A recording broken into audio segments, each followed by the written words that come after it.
জন বান্দা আমি আল্লাহ তাদেরকে দুনিয়া থেকে নিয়ে গিয়েছি। এর জন্য বন্ধু আমার মৃত্যুবরণ করতে চান কিনা সবাই? চান না? হাত নামান। অনেকে হাত ওঠান নাই, ভয় পাইছেন। হায় রে, মৃত্যু যদি না বরণ করেন আল্লাহর জান্নাতে যাবেন কিভাবে?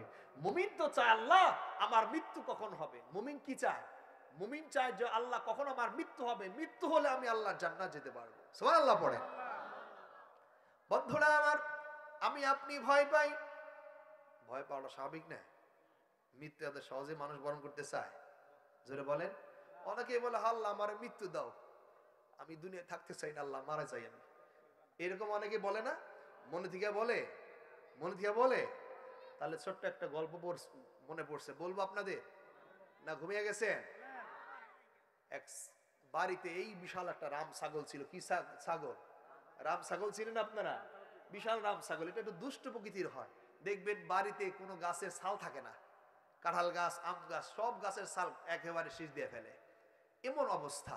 তো হিজকিল আলাইহিসসালাম, সরি, এই রামখাসি বাড়িতে যখন পালছে, এটা দুষ্ট প্রকৃতির হয়। যে বাড়িতে থাকে ওই বাড়িতে একজন বয়স্ক মানুষ আর বয়স্ক মহিলা আছে। তো একজন আরেকজনের খেজমত করে। ভাগ্যেশ কমে ওই বাড়ির যে মুরব্বী ছেলে মানুষটা, বুড়ো মানুষ, প্রায় 15-20 বছর প্যারালাইসিস হয়ে বসে আছে, তার সব খেজমত করে ওয়াইফ। বউ পাগল হয়ে গেছে, হায় রে আল্লাহ, এই স্বামীর খেজমত করতে করতে আমার জীবনটাই শেষ। একজন মানুষকে 20-25 বছর তার খেজমত করা, চারটাখানি কথা বাবা, গোসল করিয়ে দেওয়া, 3 বেলা খাবার দেওয়া, পোশাক পায়খানা করা, আবার পোশাক আশাক পরিয়ে দেওয়া, একটা স্ত্রী মানুষের কত পারবে? মহিলা মানুষ প্রায় 15-20 বছর হয়ে গেছে মনে করেন, এরকম অবস্থা। এখন স্ত্রী দেখে স্বামী তো মারা যায় না, তাহলে আল্লাহ কি করতে পারি? ওয়া শুনি হুজুরা বলছে খাস দিল, দোয়া করলে নাকি দোয়া কবুল হয়। স্ত্রী দেরি করে নাই, এইবার চিন্তা করলেন স্বামী যখন না মারা যায় না, আল্লাহ আমার আর জীবন থেকে লাভ নাই, আমার তুমি আল্লাহ মৃত্যু দাও। খালি দোয়া করে আল্লাহ আমার মৃত্যু দাও, তাও মৃত্যু হয় না। কয় তাহলে কি করে? কয় 2 রাকাত নফল নামাজ পড়ি। রাতের বেলা 2 রাকাত নফল নামাজ পড়ে শুরু করছেন, আল্লাহ রব্বুল আলামিন আমার স্বামী বয়স হয়ে গেছে, মরে না রে আল্লাহ, তুমি তারে চোখে দেখো না, আল্লাহ তুমি আমারে লইয়া যাও। এরকম দুঃখ করে বলে না? ওই বাড়িতে যে রাম ছাগল বলছিলাম, এটা দুষ্ট প্রকৃতির হয়। রাতের বেলায় ওই পাশের ঘরে খাবারের রুম, সেই খাবারের রুমের লবণের কৌটার ভিতরে মুখ ঢুকিয়ে দিছে। তো ছাগলের অভ্যাস দেখবেন, মুখ এক জায়গায় দিলে একটু বাতাস ছেড়ে দেয়, দেয় কিনা জোরে বলেন? এটা টান মারে, নাহলে একটা বাতাস ছেড়ে দেয়। তো রাম ছাগল তো অনেক বড় সড়ো হয়। হঠাৎ করে লবণের প্যাকেটে যখন মুখ দিছে, নাকের ভিতর দিয়ে লবণ ঢুকছে না? লবণ যখন নাকে ঢুকে খুব মজা লাগে নাকি? জোরে বলেন। সঙ্গে সঙ্গে ধরে যায়। এই ধরে যাওয়া মাত্রই রাম খাসি একটা হেঁচু দিছে। হেঁচু বুঝেন নাই? এমন হেঁচু দিছে, ফাট করে একটা আওয়াজ হইছে। এমন আওয়াজ হইছে, সবাই মাত্র স্ত্রী আমিন কইয়া দাঁড়াইছে, এর মধ্যে রাম খাসি এরকম বিকট আওয়াজ করে হচ্ছে। স্ত্রী মনে করে হায় আল্লাহ, দোয়া বান কবুল হয়ে গেছে। কি হয়ে গেছে? দোয়া কবুল হয়ে গেছে। অমনি তাড়াতাড়ি কি করলেন? যাই নামাজ বিছায়া দোয়া করতে শুরু করেন, আল্লাহ এই দোয়া করছি ভুল, দোয়া ভুল করছি, আল্লাহ রুগী আমি না, রুগী আমার স্বামী খাড়ে রইছে, আল্লাহ ওটারে ধরো। এই এত তসবিহ পড়লেন, এত তাহাজ্জুদ পড়লেন, দোয়া করলেন আল্লাহ আমারে নিয়ে যাও, কিন্তু যে একটু আওয়াজ পাইছেন মনে করছেন আজরাইল বুঝে আইছে। অমনি নামাজ আবার একটা 2 রাকাত দিয়া, আল্লাহ রুগী কিন্তু আমি না, রুগী খাটের উপর আছে। এই জন্য আমি আপনি বলি তো মৃত্যুবরণ করব, মৃত্যুবরণ করব। বাবা, মৃত্যুর জন্য আমরা কি করলাম? বন্ধুরা আমার, মৃত্যু আমার আপনাকে খাতির করবে না। যেখানেই থাকে না কেন মৃত্যু আমার আপনার সামনে চলে আসবে। ও বাবারা, একটা কথা বারবার বলছি, মৃত্যু তার মানে হলো একটা বিষয় ওয়াজ করছি, এই 2 ঘন্টা ওয়াজের ভিতরে মৃত্যু যদি আমার আপনার এখানে একজন ব্যক্তির দিলের ভিতরে, আলোচনার ভিতরে ঢুকে যায়, বন্ধুরে এই বান্দাগুলা নিষ্পাপ হয়ে যাবে। মৃত্যুর কথা শুনে বান্দাগুলি নিষ্পাপ হয়ে যাবে। এই বান্দার সগীরা গুনাহ করবে না, বান্দার কবিরা গুনাহ করবে না, বান্দার কোন অন্যায় কাজ করবে না। কারণ হলো ওই মৃত্যু ওই বান্দার ভিতরে ঢুকেছে। সবাই আলোচনা শুনে মজা পাবেন না, সবাই আলোচনা শুনে দিলের ভিতরে ঢুকবে না।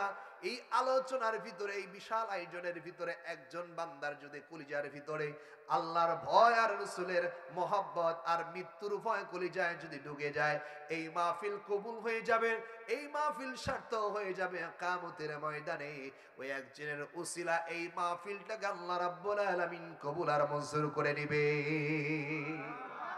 এর জন্য বন্ধুরা আমার, একজন ব্যক্তি যার দিলের ভিতরে আল্লাহর ভয়, যার দিলের ভিতরে রাসূলের মহব্বত, যার দিলের ভিতরে মহান আল্লাহ পাক এই যে মৃত্যু দিয়েছেন, মৃত্যু যদি একবার ঢুকিয়ে দিতে পারে আলোচনার ভিতরে, বন্ধুরে সব মানুষের দিলের ভিতরে ঢোকাতে হবে না, একজন ব্যক্তির দিলের ভিতরে ঢুকিয়ে নিয়ে যান, জীবনটা পরিবর্তন হবে।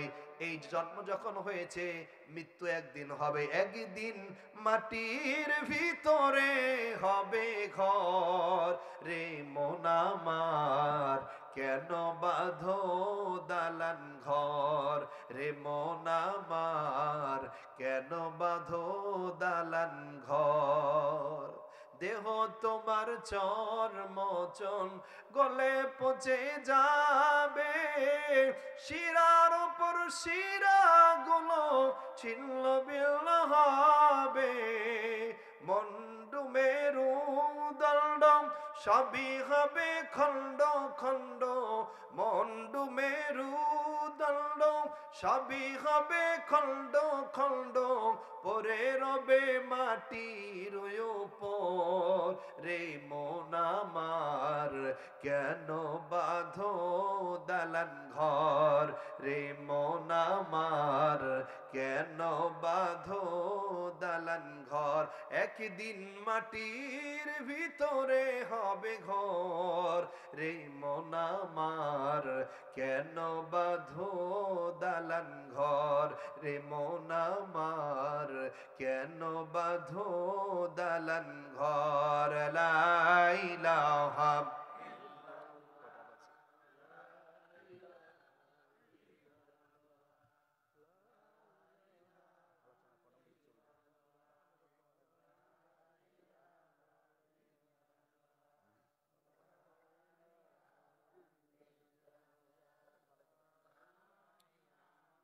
লা ইলাহা ইল্লাল্লাহু মুহাম্মাদুর রাসূলুল্লাহ সাল্লাল্লাহু আলাইহি ওয়াসাল্লাম।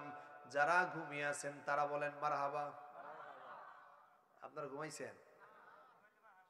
হ্যাঁ, বলছি যারা ঘুমাইছেন তারা মারহাবা। তার মানে বোঝা গেছে অনেকেই ঘুমিয়েছেন।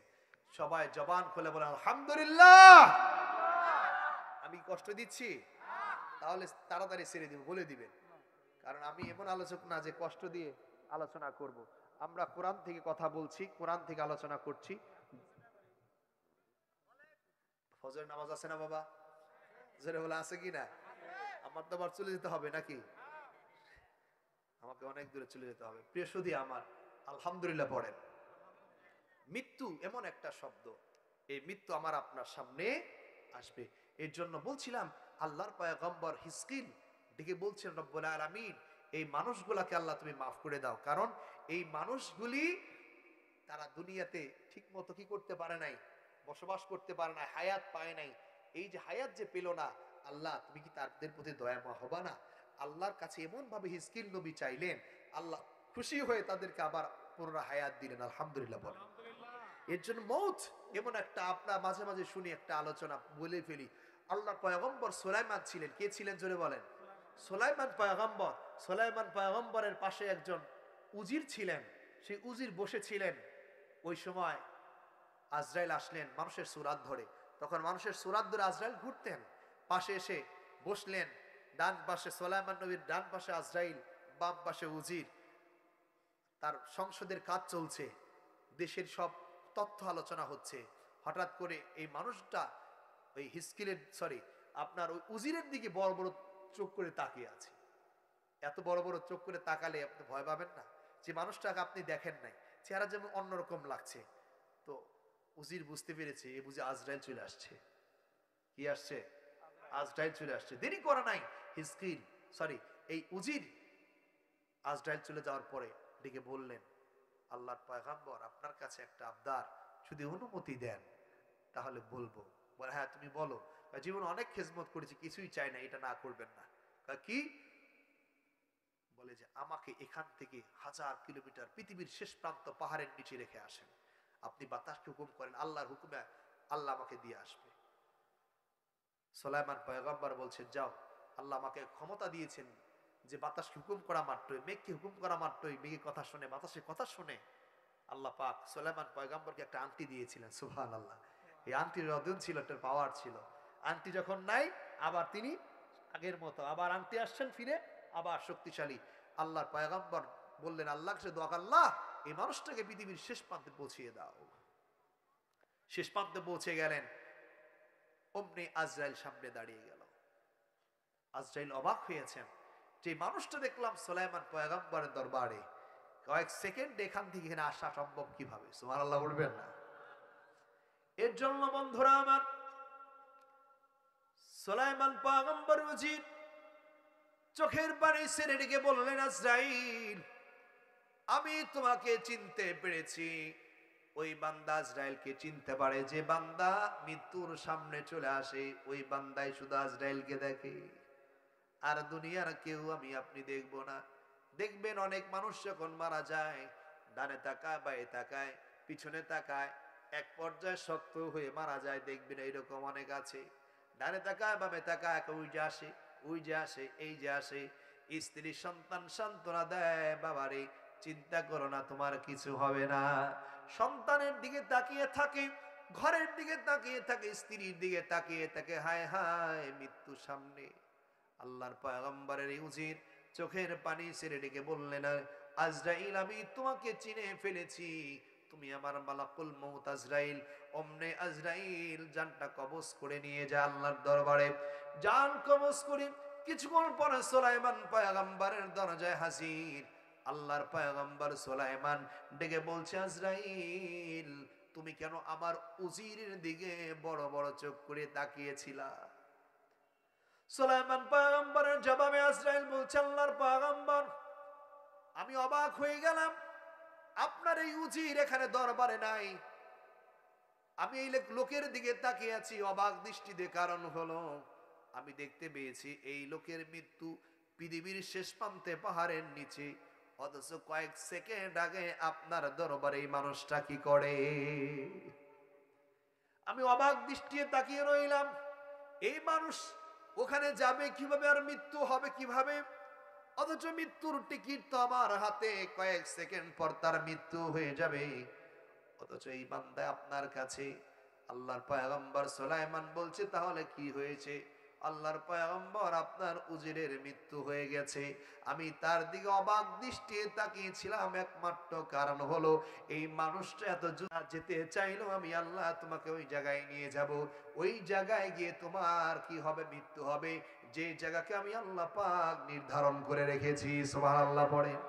এই মানুষগুলি আমরা যখন আমাদের সামনে আজরাইল গলা টিপে ধরবে, এই বান্দাগুলি কি বলে আল্লাহ সে কথা কোরআন কারীমে সূরা মুমিনুনের 99 আয়াতে বলছেন, ও বান্দা তোমার যখন মৃত্যু সামনে চলে আসে তুমি কি বলো শুনো। আল্লাহ বলেছেন হাত্তা ইযা জাআ আহাদাহুমুল মাউত ক্বালা রাব্বিরজিউন। ওরে বান্দারে তুমি তখন বান্দা হয়ে আল্লাহর কাছে বলতে থাকো ও রব্বুল আলামিন হাত্তা ইযা জাআ আহাদাহুমুল মাউত, রব্বুল আলামিন তোমার আল্লাহ পাক বলছে বান্দা তোমার যখন মৃত্যু আসে তখন তুমি আল্লাহর কাছে বলতে থাকো আল্লাহ ক্বালা রাব্বিরজিউন, আল্লাহ আমাকে আরেকবার চান্স দাও, আরেকবার সুযোগ দাও, আরেকবার সুযোগ দাও আল্লাহ, আমি আর জীবনে গুনাহ করব না। আমার আল্লাহ পাক বলে বান্দারে না না হবে না। আল্লাহ পাক বলে যতই রুজু চাচ্ছ, যতই আমার কাছ থেকে ফিরে যেতে চাচ্ছ বান্দার হবে না। বান্দা যখন আজরাইলকে দেখে ফেলবে মৃত্যু তোমার সামনে চলে আসবে। এর জন্য বন্ধুরা আমার, আমার আপনার যখন মৃত্যু হবে আমরা কি বলি আল্লাহর কাছে সেটাও আল্লাহ কোরআন কারীমে বললেন হাত্তা ইযা জাআ আহাদাহুমুল মাউত, তোমার কাছে যখন মৃত্যু চলে আসে এই বান্দাগুলি আমরা সকলেই মনে মনে করি আল্লাহ ক্বালা রাব্বিরজিউন, আল্লাহ আমাকে আবার ফিরিয়ে দাও দুনিয়াতে, আর জীবনে গুনার কাজ করব না, আর কোনোদিন পাপের কাজ করব না রে আল্লাহ। আমরা তখন ওয়াদা দিই আল্লাহর কাছে, আল্লাহ বলে বান্দারে ওয়াদার কাম আসবে না, কারণ মৃত্যু এমন একটা জিনিস, মৃত্যু যখন আসবে তোমাকে কেউ ফিরাতে পারবে না। সুবহানাল্লাহ। মৃত্যু এমন একটা জিনিস, আল্লাহ পাক মৃত্যু দিয়ে আমার আপনার জন্য এই দুনিয়াটাকে সমাপ্ত ঘোষণা করেছেন। সুবহানাল্লাহ। আল্লাহর পয়গম্বর ছিলেন হযরতে উযাইর আলাইহিস সালাতু ওয়াস সালাম। আপনার নাম শুনেছেন যে কথাটি আল্লাহ পাক সূরা বাকারার ভিতরে উল্লেখ করেছেন। বন্ধুরা আমার, আমি আলোচনার শেষের দিকে চলে যাচ্ছি ধীরে ধীরে। আল্লাহ পাক সূরা বাকারার 259 নম্বর আয়াতে আল্লাহ পাক বলেছেন, আও কাল্লাযী মাররা আলা কারয়াতি। হযরতে উযাইর আলাইহিস সালাতু ওয়াস সালাম যখন কি করলেন, তার এলাকা অবস্থান করতেছিলেন, আজকে যে ফিলিস্তিন যে জায়গাটার নাম, এই ফিলিস্তিন এলাকায় তার বাড়ি ছিল। ওই সময় তিনি যখন নবী ছিলেন, আল্লাহর পয়গম্বর হযরত উযাইর আলাইহিস সালাতু ওয়াস সালাম যখন নবী ছিলেন, ওই জামানার সবচেয়ে বড় জালেম বাদশা ছিল, নাম হলো বক্তে নসর। নাম কি জোরে বলেন, জোরে বলেন, নাম কি? এই বক্তে নসরের নাম শুনেন না আপনারা? হ্যাঁ হ্যাঁ, ফেরাউন আর ওই নমরুদের ওয়াজ বেশি হয়, বক্তে নসরের আলোচনা একটু কম হয়। এটা ছিল হযরত উযাইর আলাইহিস সালাতু ওয়াস সালাম। এই আয়াতের তাফসীর, এটা সহিহ কোরআনুল কারীমে 259 নম্বর আয়াতের তাফসীর আপনারা উলামায়ে কেরাম থাকলে পড়ে দেখবেন। ডিটেইলস আলোচনা তাফসীর থেকে বলার সুযোগ নেই, মূল কথাগুলি বলে দিচ্ছি। 259 নম্বর আয়াত থেকে এই আয়াতের তাফসীর আলোচনা আছে। আল্লাহর পয়গম্বর হযরতে কি উযাইর আলাইহিস সালাতু ওয়াস সালাম তাকে আক্রমণ করলেন তার এলাকায়, ওই যেটাকে বলা হয় আজকে ফিলিস্তিন, আল্লাহর ঘর মসজিদুল আকসা। আকসা আক্রমণ করলেন, মসজিদুল আকসা ভেঙে তছনছ করে দিলেন। এটা দুই একদিনের নির্যাতন না, এটা প্রথম থেকেই শুরু হয়েছে। এটার পিছনে আক্রমণ আর আক্রমণ, কারণ ওই এলাকা এমন একটা পয়েন্ট, ওইখানে থাকলে ওরা আরব কান্ট্রিকে হাত করা যায়। এর জন্য আমেরিকা দেখেন আজকে ইসরায়েলকে বসাইছে, যাতে করে আরব কান্ট্রিকে গ্রাস করা যায়। এমন পয়েন্ট এনে রেখে দিয়েছে। ইচ্ছা করলে এর চাইতে বড় দেশ আমেরিকা দিতে পারে না, রাশিয়া দিতে পারে না, দেয় না। কারণ আরব কান্ট্রির তেল যদি খেতে চাই, তাহলে এই জায়গা আমাদের থাকতে হবে, কারণ এরা তেল বন্ধ করে দিলে আমাদেরকে না খেয়ে মরতে হবে। এর জন্য আমরা এমন জায়গায় একটা দালাল ফিট করলাম, আমাদের খেলে এদের ব্যবস্থা করে দিবে। নাউজুবিল্লাহ বলবেন না? এই হলো ন্যাশনাল রাজনীতি। যাই হোক, সেদিকে কথা না, ওই জায়গায় ছিল আপনার আল্লাহর পয়গম্বর। ওই পয়গম্বর সহকারে ওই এলাকা আক্রমণ করে মানুষ ধরা শুরু করলেন। জালেম বাদশা বক্তে নসর ছিলেন। এমন বক্তে নসর, পৃথিবীতে তাফসীরে আসছে যে 3 জন মানুষ পৃথিবী পুরা শাসন করে গিয়েছে। একটা বক্তে নসর জালেম বাদশা, আর একটা হলো কি ফেরাউন, আর একটা হচ্ছে কি নমরুদ। জালেমের ভিতরে 3 জন পৃথিবী শাসন করে ঘুরে বেরিয়েছে। এই বক্তে নসর তিনি ছিলেন। আক্রমণ করলেন আল্লাহর পয়গম্বর উযাইরকে ধরে নিয়ে গেলেন এই সবাই মানুষের মধ্য দিয়ে। নবীরা এত সাধারণ মানুষ হয়, এত এত আমাদের মতো এত ভাবসাপ নিয়ে ঘুরে না। আমরা যারা হুজুরা একটু ভাবসাপ নেই, নবীরা ওই জামানে এতই নিতেন না, সাধারণ মানুষের মতো থাকতেন তারা। ওই সাধারণ মানুষের ভিতর তাকেও নিয়ে গেলেন বক্তে নসর ধরে, ধ্বংস করে দিলেন মসজিদুল আকসা। ধ্বংস করে দিয়ে বক্তে নসরকে জেলে আটকালেন। বক্তে নসরের জেলখানা আটকালেন আল্লাহর পয়গম্বর উযাইরকে। উযাইর নবী তিনি যেখানে গেলেন, সব জায়গায় মানুষ তার অনুসারী হয়ে আরো ভালো মানুষ হয়ে যায়। সুবহানাল্লাহ বলেন। তার পুরো জেলে শুধু নবীর প্রশংসা। এক পর্যায়ে কানে পৌঁছে গেল যে এই বক্তে নসর, তুমি এমন মানুষকে ধরে নিয়ে আসছো, ইনি তো ওই এলাকার আল্লাহর পয়গম্বর, তুমি তাকে ছেড়ে দাও, নাহলে তুমি গজবে শেষ হয়ে যাবা। তখন আল্লাহর পয়গম্বরকে তারা ছেড়ে দেয়। সুবহানাল্লাহ বলবেন না?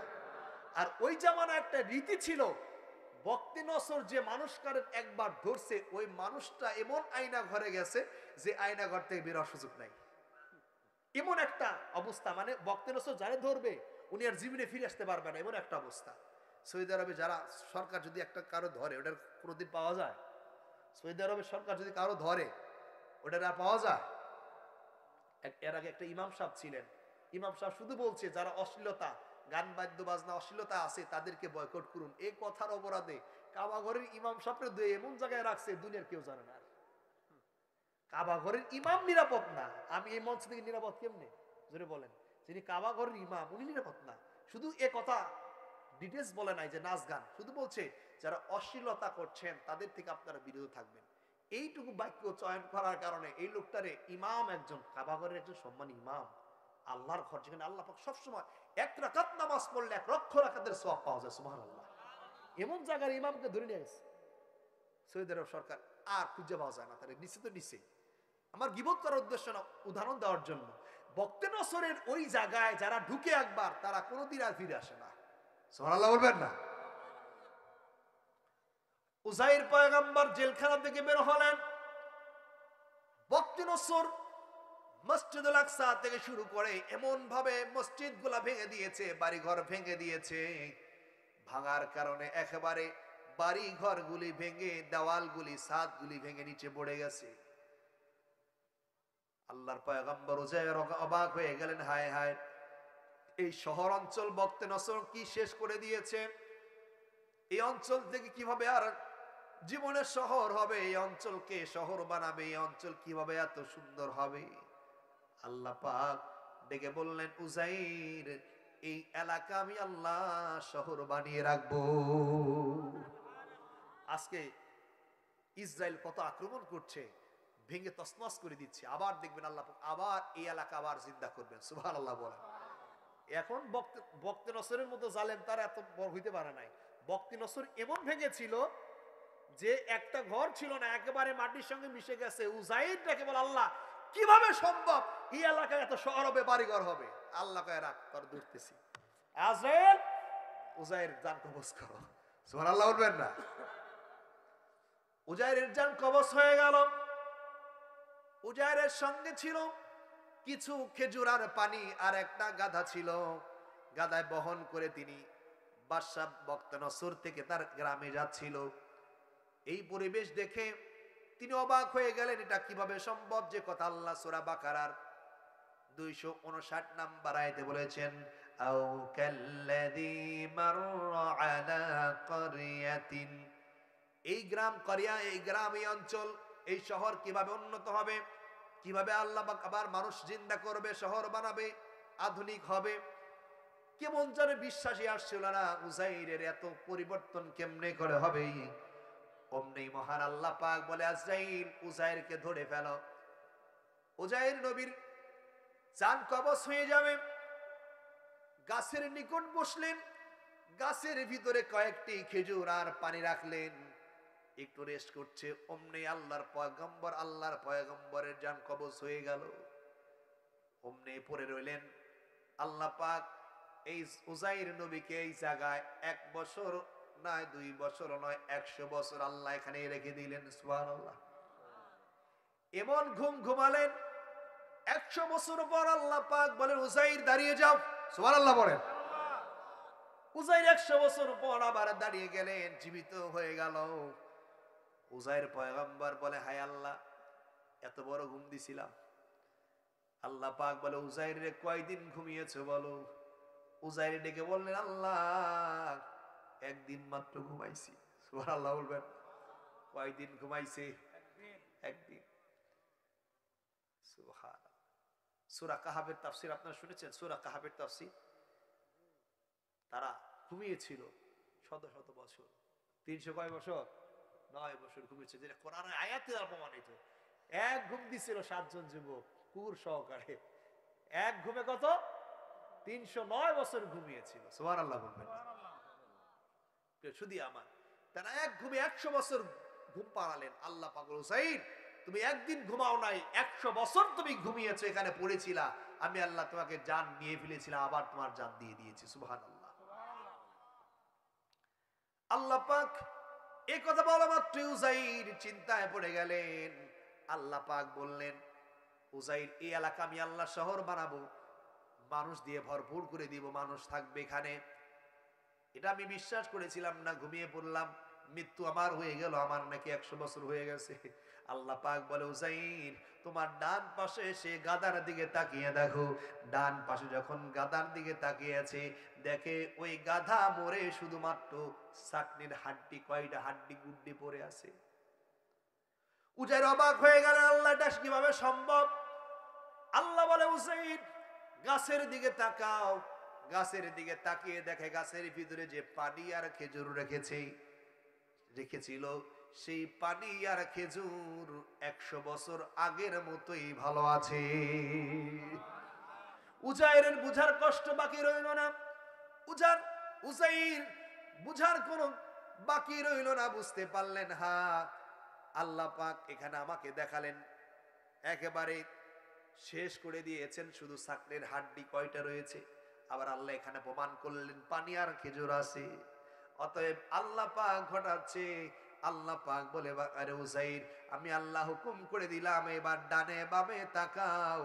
উজাইর ভালো করে তাকিয়ে দেখে আল্লাহ পাক পুরো এলাকা শহরে মানুষ ভরপুর করে দিছে। উজাইর অবাক হয়ে গেল, হ্যাঁ আল্লাহটা কিভাবে সম্ভব? অবাক চিন্তায় পড়ে গেলেন। উজাইর আর দেরি করলেন না, মৃত্যু হওয়ার পর আল্লাহ পাক আবার জিন্দা করে তার এলাকায় পাঠিয়ে দিলেন। উজাইর তোমার গ্রামে করিয়াই গ্রামে যাও। গ্রামে যখন গেলেন দেখেন তার বাচ্চারা এত বয়স হয়ে গেছে যে বাচ্চাগো চিনা যায় না, মনে হয় উজাইরের দাদায়েরা। সুবহানাল্লাহ। কারণ উজাইর যে অবস্থায় ইন্তেকাল করেছিল 100 বছর, 100 বছর কালে 100 বছর পর ওই চেহারায় নিয়ে দাঁড়িয়ে গিয়েছিল। বাড়িতে গেলেন, ছেলেকে ডাক দিয়ে বললেন, নাতিনুৎকার ডাক দিয়ে বলেন, নাতিনুৎকার আসো তোমরা? ডাক দিয়ে বলেন, এই যুবক তুমি কাকে যাচ্ছ? কয় তোমার ছেলে। তোমার বাবা নাম কি? আমার বাবার নাম অমুক। তোমার দাদার নাম কি? কয় উজাইর। উজাইর নবী কয় তোমার বাপরে যে কও যে তোমার বাবাই আইছে। আমার সমান মানুষ যদি আমার সামনে এসে যদি বলে যে হুজুর আপনার আব্বারে যে কন আপনার আব্বা আইছে, তাহলে এটা হাস্যকর ব্যাপার না? মানুষগুলি কয় বলে কি, পাগল নাকি? ডাক দেয় বাবার কাছে কাছে, আব্বা, বাবা তোমার নাকি আব্বা আইছে, দেখো পাগল হইছে। জুয়ান মানুষ, বয়স মাত্র 40, হে বেড়ার নাকি কি হয়ে গেছে? তোমার বাবা নাকি? তাকিয়ে দেখো, তারা চিনতে পারছে না। চিনা চিনা লাগে কেমন জানি, কারণ আমি তো বড় হয়ে গেছি, বয়স হয়ে গেছে প্রায় 100+ বয়স। আমার বাবার বয়স তো এরকম ছিল না, এখন তো তিনি মরে শেষ হয়ে গেছে। কারণ বক্তে নসর যাকে একবার ধরে ওই মানুষ কোনোদিন ফিরে আসে না, তার মানে আমার বাবাও শেষ। ডাক দে বলেন, না আমি উজাইর। ছেলেরা বিশ্বাস করে না, সবাই আসলেন তাও বিশ্বাস করে না। তাহলে কি করা যায়? আল্লাহর পয়গম্বর যারা ছিলেন, উজাইর নবীর তো তাওরাত কিতাব ফার্স্ট টু লাস্ট মুখস্থ ছিল। সুবহানাল্লাহ বলবেন না? তুমি এতই যদি উজাইর আমার বাপ শাস্তে চাও এই বয়সে, তাহলে তাওরাত কিতাবটা একটু পড়ে শোনাও। কারণ ওই বক্তে নসর যে আগুন দিয়েছিল তখন তখন আপনার এই তাওরাত কিতাব পুড়ে গিয়েছিল, নষ্ট হয়ে গিয়েছিল। তুমি যদি পারো মেনে নিব তুমি আমাদের বাবা, পাশাপাশি তাওরাত কিতাব আমরা লিখে ফেলবো। সুবহানাল্লাহ। মূলত আল্লাহ তাকে বাঁচিয়ে তাওরাত কিতাব আবার লিখিয়েছে। সুবহানাল্লাহ বলবেন না? বন্ধুরা আমার, অমনি শুরু করে দিয়ে তাওরাত ফার্স্ট টু লাস্ট পড়ে পড়ে শোনালেন। সুবহানাল্লাহ বলবেন না? তখন বুঝতে পারলেন, বললেন হায় হায় আমার বয়স বুড়ো, 100 বছর, আমার বাবার বয়স 40। এইরকম গল্প অনেক বলে ওয়াজে। বলেন তো বাবার বয়স 100, ছেলের বয়স 40, তার নাম কি? এরকম ক্রিটিক্যাল প্রশ্ন করে আমাদের সামনে চলে যায়, উত্তর দেয় না। এরকম হয় না ভাই? হয় না? হয় না? এই সেই নবী যে কথা আল্লাহ পাক কোরআনে সূরাতুল বাকারা 259 নম্বর আয়াতে বলেছেন, আও কাল্লাযী মাররা আলা ক্বরিয়াতিন। এই গ্রামের অবস্থা দেখে যখন হযরতে আল্লাহর পয়গম্বর এই উজাইর নবী কথা যখন বলেছিলেন, আল্লাহ পাক তার বাস্তব নমুনা আল্লাহ পাক 100 বছর মাটির নিচে রেখে আল্লাহ পাক আবার তারে জিন্দা করে দিয়েছেন। জোরে বলেন সুবহানাল্লাহ। এর জন্য মৃত্যু, নবী রাসূলুল্লাহ মৃত্যু বরণ করেছে কিনা জোরে বলেন। মৃত্যু আমাদের বরণ করতে হবে কিনা? এই দুনিয়া ছেড়ে চলে যেতে হবে। আলোচনার শেষের দিকে চলে যাচ্ছি, একটু কণ্ঠটা মিলে পড়েন। এই মিছে দুনিয়ায় তুমি থাকবা কতদিন, এই মিছে দুনিয়ায় হঠাৎ করে উঠবে বেজে, হঠাৎ করে উঠবে বেজে চলে যাওয়ার দিন। এই মিছে দুনিয়ায় তুমি থাকবা কতদিন, এই মিছে দুনিয়ায় তুমি থাকবা কতদিন। এ দুনিয়া মিছে মায়া আছো তুমি ডুবে, একবারও ভাবনি হায় চলে যেতে হবে। এ দুনিয়া মিছে মায়া আছো তুমি ডুবে, একবারও ভাবনি হায় চলে যেতে হবে। কি হিসাব দেবে তুমি